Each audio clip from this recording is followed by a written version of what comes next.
because it's about time that this country had somebody running it that has an idea about money.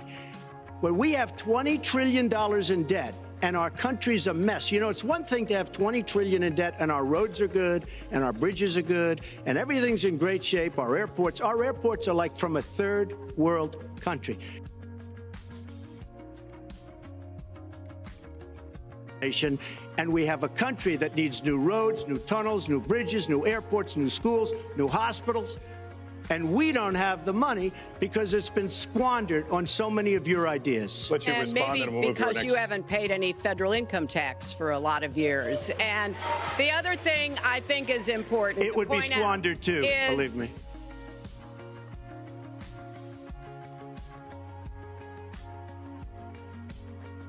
Four 1,000 people in Chicago have been killed. We have to bring back law and order. Now, whether or not in a place like Chicago you do stop and frisk, which worked very well, Mayor Giuliani is here, it worked very well in New York. It brought the crime rate way down.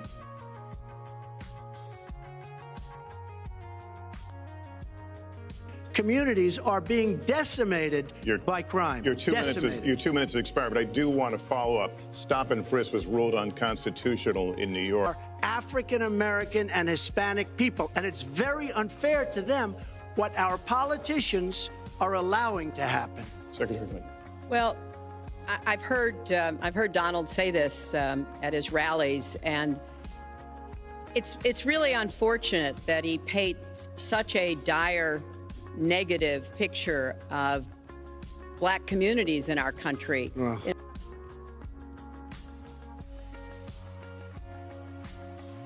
Having given lots of thought to NATO, but two things. Number one, the 28 countries of NATO, many of them aren't paying their fair share.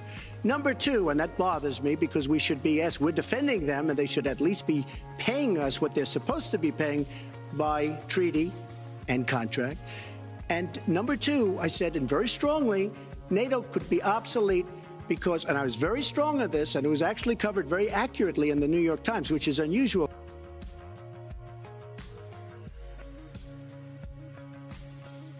And believe me, you were the ones that took out the troops. Not only that, you named the day. They couldn't believe it. They sat back probably and said, I can't believe it. They said, no, wait a minute. We've covered when they formed, this is something that never should have happened. It should have never happened. Now, you're talking about taking out ISIS, but you were there and you were Secretary of State when it was a little infant. Now it's in over 30 countries. And you're going to stop them? I don't think so. Mr. Trump, a lot of these are judgment questions. You had supported the war in Iraq before the invasion. What makes your judgment? I did not support the war in Iraq. 2002. That is a mainstream media nonsense put out by her because she, frankly, I think the best person in her campaign is mainstream media. My question is, since you would you like to hear? Why is your the war. Wait a minute. I was against the war in Iraq, just so you put it out. The record shows otherwise. The record does not show that. Why is your judgment? The record shows that I'm right. And Sean Hannity said, and he called me the other day, and I spoke to him about it. He said you were totally against the war because he was for the war. Why is your judgment better than? And that was before the war started. Sean Hannity said very strongly to me and other people, he's willing to say, but nobody wants to call him, I was against the war. He said, you used to have fights with me because Sean was in favor of the war. And I understand that side also, not very much because we should have never been there. But nobody called Sean Hannity. And then they did an article in a major magazine shortly after the war started, I think in '04, but they did an article which had me totally against the war in Iraq. Said it's a terrible and a stupid thing. It's going to destabilize the Middle East, and that's exactly what it's done. It's been a disaster. My reference was to what you had said in 2002, and my question was, why is your judgment any different than Mrs. Clinton? Well, I have much better judgment than she does. There's no question about that. I also have a much better temperament than she has. You know, I have a much better. She spent, let me tell you, she spent hundreds of millions of dollars on an advertising, you know, they get Madison Avenue into a room, they put names, temperament, let's go after. I think my strongest asset, maybe by far, is my temperament. I have a winning temperament. I know how to win.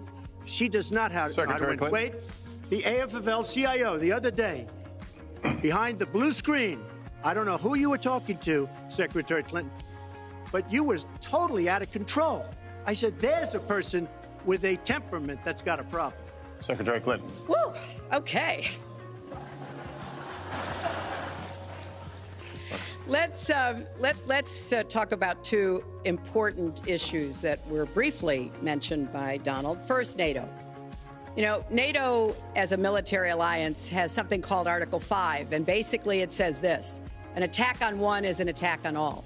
And do you know the only time it's ever been invoked? After 9/11.